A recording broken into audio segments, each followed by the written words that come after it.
Complete Fit itu apa Pak Bos? Complete Fit itu adalah perpaduan dari konsentrat dan serat. Konsentrat dan serat. Oke. Jadi bahan bakune itu aneka jenis serat.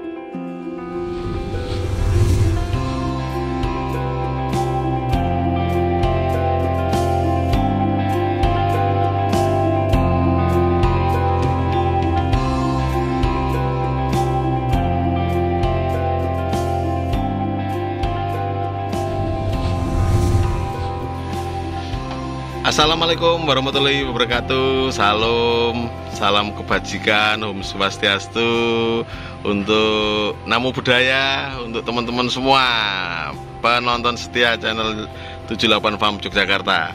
Teman-teman, kali ini saya kedatangan peternak senior. Peternak senior tapi yang saat ini lebih fokus untuk produksi pakan. Pakannya namanya Complete Fit. Nah, kebetulan beliau sedang main ke kandang karena saya lagi order kuliner dari tempat beliau, teman-teman, untuk pelatihan. Nah, ini dia. Halo Pak Bos. Iya. Apa kabar teman-teman peternak seluruh Indonesia? Teman-teman, beliau ini namanya Pak Edi Sukoco. Kalau di Facebooknya namanya Pak Edi Sukoco. Beliau ini peternak domba dan juga punya usaha kuliner, catering domba dan lainnya. Nah, ada satu hal istimewa dari beliau ini, teman-teman, karena beliau ini, Pak Edi ini, sudah mampu memanfaatkan aneka limbah pertanian yang diolah sedemikian rupa menjadi pakan simpan namanya Complete Fit. Nah, oke, kita coba gali, teman-teman, mumpung beliaunya main dan bersedia diwawancarai. Pak Bos, Complete Fit itu apa Pak Bos? Complete Fit itu adalah perpaduan dari konsentrat dan serat.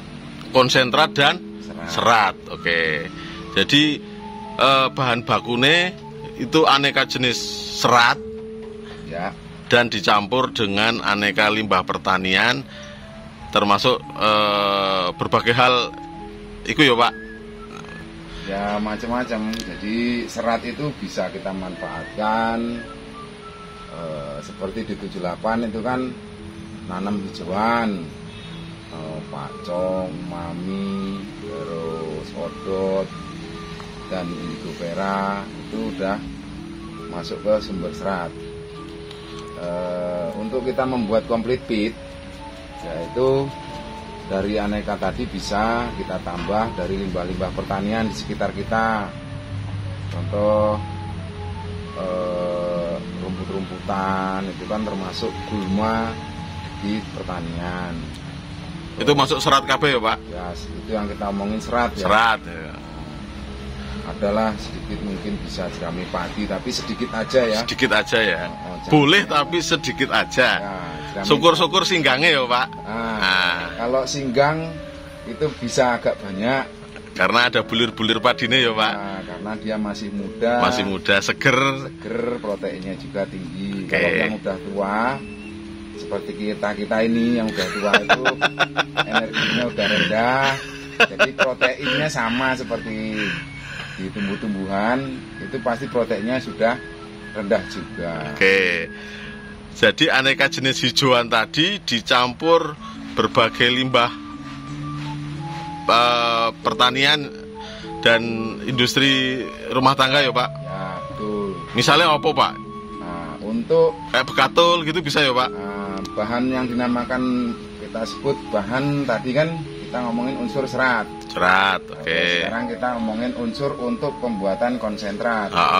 Jadi bahan-bahan konsentrat itu adalah seperti bahan yang dari biji-bijian.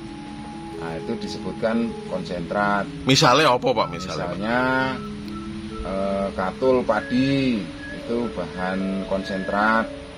sumber karbohidrat. Sumber karbohidrat. Terus kedelai.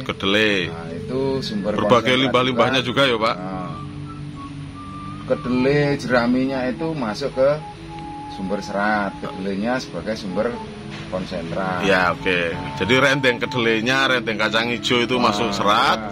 Nah, kalau limbahnya kedelai, limbah kacang hijau itu masuk bahan konsentrat. Oke. Kalau dari kopi? Dari kopi itu bisa kita manfaatkan kulit kopinya. Kulit kopi bisa. Oke. Ya sama seperti jerami tadi, penggunanya sedikit aja. Oke. Jadi semua serba sedikit. Tapi kita kumpulkan, kita campur, aduk menjadi satu. Nanti bisa menjadi banyak. Nah, semakin banyak campurannya, maka semakin bagus ya? Semakin bagus. Semakin bagus. Karena bisa saling melengkapi. Karena di setiap bahan makan yang mau kita buat itu semua ada kekurangan dan kelebihannya masing-masing. Contoh kulit kopi. Kulit kopi itu anti nutrisinya cukup tinggi. Kandungan seratnya tinggi. Tapi ada tanin. Nah, tanin itu tinggi juga. Bisa dimanfaatkan untuk sumber obat cacing alami. Oh, taninnya. Nek misalnya dari sawit, kakao gitu, bisa juga toh? Oh, sangat-sangat bisa sekali. Sangat-sangat bisa, teman-teman. Misalnya limbah sawit apa, Pak, yang bisa untuk bahan konsentrat? Jadi limbah sawit itu dari pelepah sawit itu bisa untuk bahan serat. Terus untuk bahan konsentrat biasanya bungkil sawit. Bungkil sawitnya. Nah, itu kadar sebagai sumber energi, sebagai bahan konsentrat. Ya. Ada lagi bungkil kopra. Oh. Itu sumber protein dan sumber lemak. Yang sangat dibutuhkan oleh ternak. Tapi ya walaupun dia bagus, sedikit baik gitu tidak boleh banyak. Karena lagi anti nutrisinya cukup tinggi. Iya. Kalau dia kebanyakan nanti keracunan. Oke.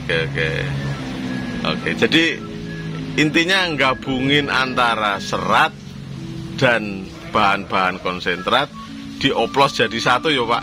Ya, betul. Semakin banyak variannya, semakin baik ya, Pak. Oh, sangat-sangat baik. Karena semakin banyak, kan setiap bahan itu maksimal penggunaan 20%. Nah, jika kita mau membuat 100%, kalau 20% berarti kan kita membuat 5 macam bahan.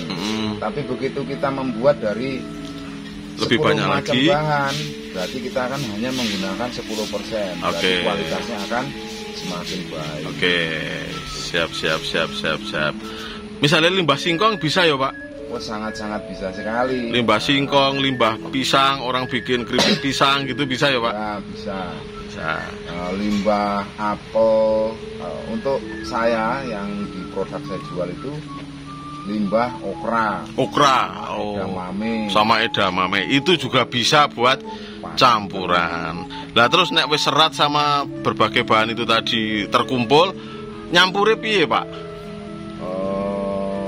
Banyak macam caranya. Kalau saya menggunakan mesin chopper. Jadi semua dicoper dulu, dioplos, terus disimpan gitu ya, Pak? Ya. Kalau kondisi saya punya prinsip bahwa pakan basah maupun kering itu lebih bagus disimpan di dalam ruang kedap udara. Jadi bisa untuk awet ngono ya, Pak? Contoh konsentrat, biarpun dia kering, itu kalau kita simpan di dalam tong, dia akan lebih steril. Karena tidak akan terkontaminasi dengan bakteri pembusuk. Makanya untuk ternak akan relatif lebih aman. Pak, kalau bikin komplit fit itu perlu tambahan macam-macam apa enggak, Pak? Misalnya tetes, probiotik, segala macam gitu perlu apa enggak? Sebaiknya perlu ditambah. Ditambahkan. Mau ditambahkan secukupnya ngono ya, Pak? Secukupnya, semua ada takarannya masing-masing gitu ya. Probiotik untuk apa? Karena begitu kita membuat komplit fit, ternak itu tetap butuh asupan bakteri dari luar supaya dia tumbuh semakin sehat. Hmm. Tetes fungsinya adalah sebagai saya aroma Pembangkit meningkatkan aroma. Palabilitas. Tingkat kedoyanannya supaya semakin tinggi gitu loh. Yap. Pak, nek wis bikin komplit fit, apakah bisa itu dipakani komplit fit terus, Pak? Apa harus tetap variasi-variasi gitu? Misalnya sepanjang hari itu komplit fit terus, atau misalnya pagi komplit fit, siang hijauan, terus misalnya punya silase atau punya fermentasi gitu. Nah dicampur-campur ngono kepiye, Pak? Untuk breeding ya. Kalau untuk breeding mau full complete fit aja setiap hari nggak ada masalah. Karena memang sudah bahannya komplit ya, Pak. Bahannya sudah komplit. Jadi antara serat dengan konsentrat sudah berimbang. Kita kondisikan seimbang. Tapi apabila teman-teman peternak mau mencampurkan lagi dengan hijauan segar untuk makan seling-seling seperti yang disampaikan Mas Bayu, sangat bisa sekali. Masih bisa. Artinya soal bagaimana metodenya itu monggo-monggo saja gitu ya, Pak. Nah, bebas lah kalau untuk breeding bebas. Tapi kalau misalnya untuk penggemukan. Nah, kalau penggemukan nggak bisa seperti itu. Piye kudu piye? Penggemukan itu pakannya harus tetap stabil. Untuk menjaga. Ini penggemukan tertarget waktu ya, Pak? Ya, penggemukan dengan target waktu tertentu ya.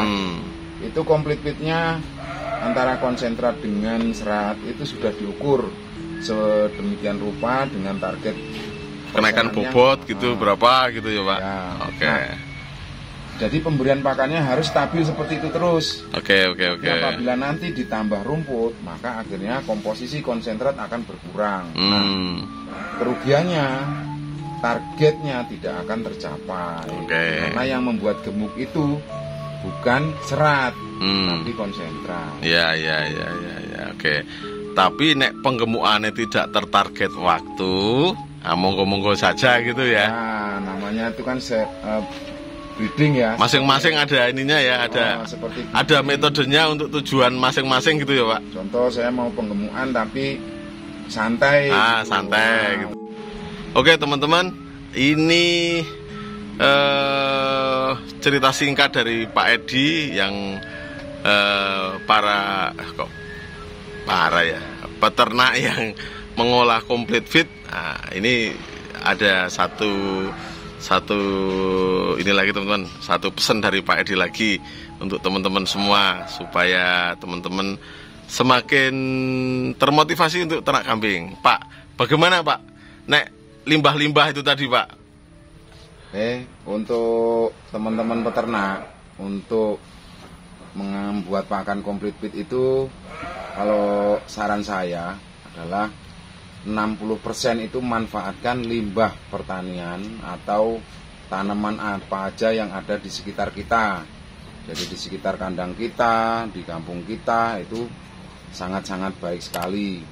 Jadi daun apa aja pun bisa untuk pakan ternak selama tadi.